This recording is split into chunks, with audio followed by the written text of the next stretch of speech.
Ce que nous pouvons partager, c'est vraiment très libre. Hein. C'est-à-dire que vous pouvez, quand on fera le partage, vous pouvez dire ce qui vous a touché, ce que vous avez découvert, que vous n'aviez pas remarqué. Hein. Peut-être aussi, si vous avez des souvenirs de ce que nous avons déjà découvert ensemble dans Saint-Luc, peut-être qu'il y a des échos comme ça qui vont venir. Tiens, on a déjà entendu parler de ça dans les séances précédentes. Hein. Ou bien alors, il y a des différences qui vont peut-être vous apparaître par rapport aux autres évangiles synoptiques, aux autres récits de la Passion, des différences particulières à Saint-Luc, des choses qu'il ne dit pas et que les autres disent, au contraire, des choses qu'il dit. Par exemple, les paroles de Jésus. Hein, et puis, dans l'environnement. Hein. Donc, voilà, hein, vous êtes parti un peu à la découverte personnelle de ça, et donc on va se donner à peu près un quart d'heure, et puis après on commencera.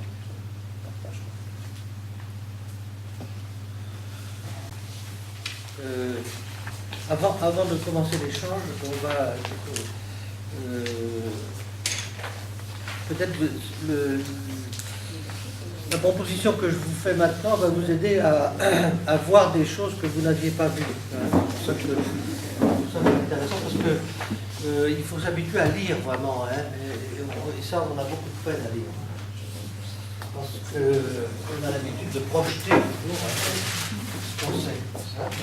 Et donc, la première chose que je vais vous proposer, c'est, vous voyez que c'est exactement sur ma feuille. Est-ce que tout le monde a une feuille? Sur ma feuille, c'est exactement la même disposition, ce que j'appelle la disposition concentrique. Hein. C'est-à-dire qu'il y a 1, 2, 3, 4, 5, 6, 7 paragraphes, et il y en a un qui est central. Hein. La chose principale hein, de tout ce passage, qui est exactement le texte proposé par la formation, c'est « Celui-ci est le roi des Juifs ». Et c'est l'inscription qui est au-dessus de la porte. Donc c'est quelque chose qu'à voir. Hein. C'est quelque chose qu'il faut voir, qu'il faut lire. Hein. Mais quelque chose, c'est une inscription publique. Hein. Et en même temps, dans l'esprit de Luc, évidemment, qui donne l'identité de Jésus. Hein. Et donc, vous voyez que c'est le centre est le plus rentré, comme ça. Et en regardant, puisque là, le père Roland Ménet, jésuite, a mis ça en forme, hein, et pour faciliter le travail, il a souligné de différentes manières les mots qui se retrouvent comme ça en parallèle. Hein. La première chose que vous allez faire, c'est mettre en face des paragraphes ce que j'ai fait ici. Premier paragraphe, premier cadre, A. Hein. D'accord? J'ai changé de couleur exprès pour que ce soit plus facile. Premier cadre A. Et puis, vous allez au bas de la feuille et vous avez A'. Hein? Le premier paragraphe correspond au dernier. Hein? Il y a un parallélisme voulu hein, entre ces deux paragraphes. Et puis, après, vous avez le paragraphe B, et vous avez au-dessus de celui que vous venez de marquer, B'. Hein? A, A', B, B'. Puis enfin, encadrant la chose principale, le message principal que Saint-Luc veut nous faire passer dans cette section, C et C'.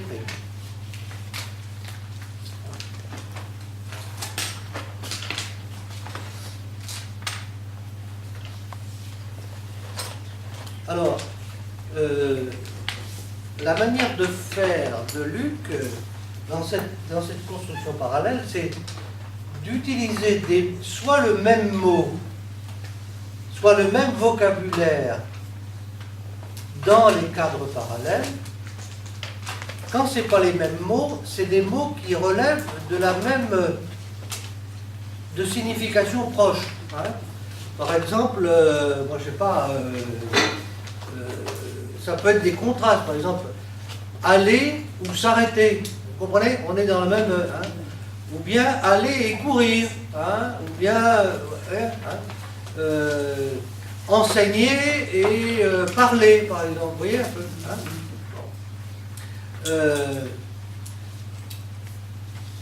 Et donc, alors là, c'est pour les éléments de vocabulaire les plus faibles, mais il y a toujours, dans les parallèles, des éléments de référence forts. Hein, ce que j'avais souligné ici, hein, déjà. Hein, le Christ, disciple, vous voyez, hein, donc ça, c'est, on a, là, je fais sortir que les éléments forts. Hein. Alors, comment je travaille pour essayer pour ça? C'est-à-dire que quand je vois, par exemple, là, le travail vous est bien facilité, puisque la typographie, hein, et donc, on peut faire comme ça. Il ne s'agit pas de garder la feuille propre, hein, il s'agit de faire des liens comme ça. Hein. Hein. Ce qui est significatif, ce sont les liens. Hein. C'est le vocabulaire, mais ce sont les liens. Hein. Parce que les liens indiquent, nous mettent en mouvement. Hein. Et l'évangile, son but, c'est de nous mettre en mouvement. Hein. Les disciples sont d'une certaine manière un peu statiques ici, mais ils sont invités à se mettre en mouvement, et donc là, ils vont... Hein, vous comprenez un peu le système. Hein. L'évangile, ce n'est pas une information. L'évangile n'a pas pour but de nous donner des informations. Il a pour but de nous mettre en mouvement. De nous mettre en mouvement pour nous aider à faire la relecture de notre vie en nous identifiant aux personnages dont il est question dans le récit. Hein, Simon de Cyrène, Jésus, Simon Laron, Joseph d'Arimathie, vous comprenez un peu. C'est un système de compréhension par identification. C'est très important quand vous allez tous être appelés un jour ou l'autre à animer des groupes bibliques. Hein. Hein? Bon, hein? C'est une chose de base. Hein? Le récit nous est donné pour que nous inscrivions notre propre récit entre les lignes du récit. Nous lisons notre... C'est pour ça qu'on continue à le lire de génération en génération depuis 2000 ans, c'est que chacun peut écrire sa propre vie entre les lignes. Vous comprenez? Et donc c'est ça qui est important. Donc je vais vous laisser faire ce petit travail dans 4-5 minutes, hein, voilà, pour que vous puissiez vous confronter au texte original. Et après on va continuer notre échange. Peut-être que vous aurez découvert des choses un peu nouvelles.